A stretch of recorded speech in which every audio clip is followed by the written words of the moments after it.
María Antonieta de las Nieves no solo interpretó a la Chilindrina. Durante décadas tuvo que defender que ese personaje también era parte de su identidad profesional, de su trabajo y de su patrimonio. Su historia no es solo nostalgia por el Chavo del Ocho. Es una batalla por un nombre que valía dinero, memoria y poder cultural. La Chilindrina nació dentro del universo creado por Roberto Gómez Bolaños, pero se volvió inseparable de María Antonieta. El vestido verde, las coletas, las gafas, la voz chillona, las pecas y esa mezcla de ternura, chantaje y picardía hicieron que el personaje tuviera vida propia. En la vecindad, la Chilindrina era la hija de don Ramón, la niña que lloraba, manipulaba, jugaba y muchas veces entendía mejor que los adultos cómo conseguir lo que quería. El Chavo del Ocho fue una de las series más influyentes de la televisión latinoamericana. Sus personajes entraron en millones de hogares durante décadas. Se repitieron en televisión, viajaron por países, generaron giras, discos, productos, dibujos animados, especiales y una memoria común para varias generaciones. Pero detrás de esa aparente inocencia había un negocio enorme. Cada personaje reconocible podía convertirse en marca, licencia, mercancía y derecho de explotación. Ahí empieza la tensión.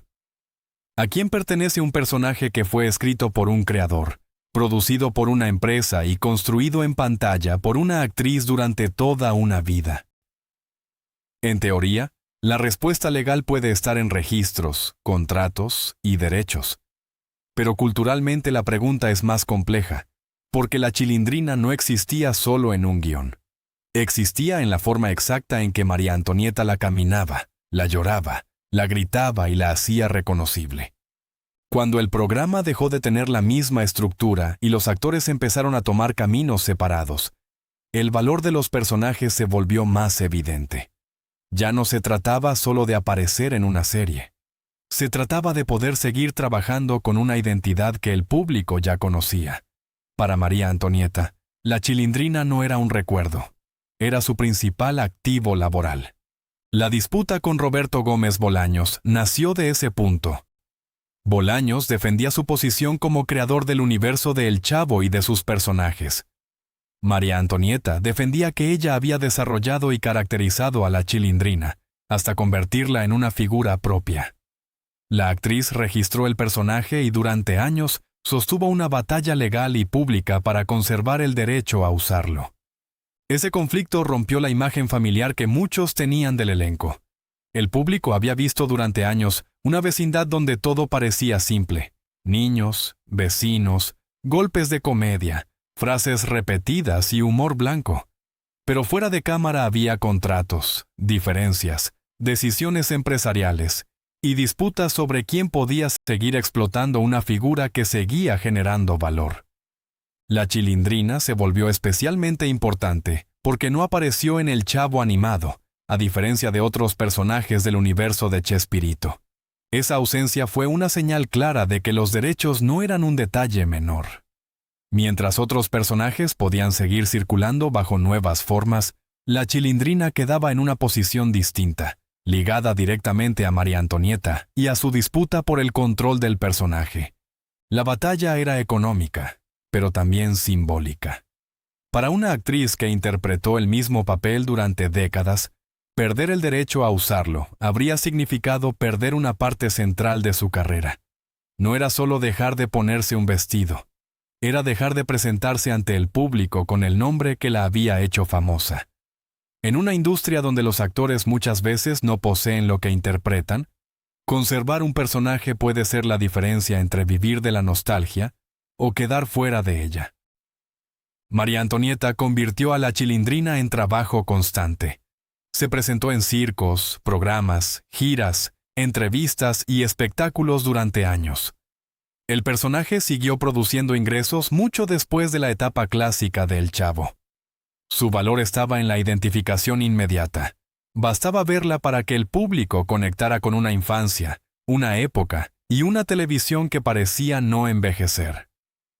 Pero esa permanencia también dejó una pregunta incómoda. El público amaba a María Antonieta, o amaba a la Chilindrina. En muchos casos, ambas cosas se mezclaban.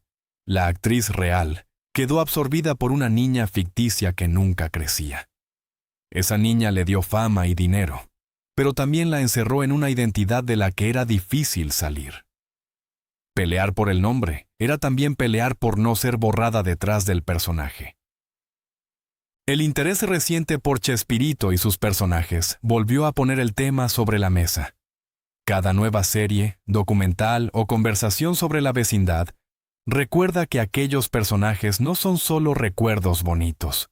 Son propiedades culturales con valor económico. Pueden venderse, licenciarse, reinterpretarse o quedar bloqueados si los derechos no están claros. La nostalgia también tiene dueño, contratos y límites. En 2021, su permanencia fue reconocida incluso como récord por interpretar el mismo personaje durante décadas. Ese dato importa porque confirma que la Chilindrina no fue una aparición secundaria ni un papel pasajero. Fue una vida profesional entera asociada a una creación concreta. El personaje envejeció con la actriz, aunque en pantalla siguiera siendo una niña. Esa duración explica por qué el conflicto de derechos no era un capricho, era el control de casi toda una carrera. La historia de la Chilindrina encaja porque muestra el lado menos inocente de la televisión familiar. Lo que para millones fue infancia, para sus protagonistas también fue patrimonio.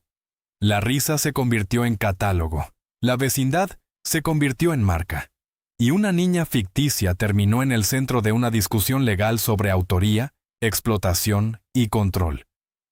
María Antonieta de las Nieves ganó algo más que una pelea jurídica. Ganó la posibilidad de seguir siendo la Chilindrina ante el público. Eso no borra que Roberto Gómez Bolaños fuera el creador del universo donde nació el personaje, ni elimina la complejidad de una obra colectiva. Pero sí demuestra que una interpretación puede tener tanto peso que termina disputando su lugar frente al propio creador. Por eso este no es un video de nostalgia simple. Es la historia de una actriz que entendió que su personaje valía demasiado como para soltarlo.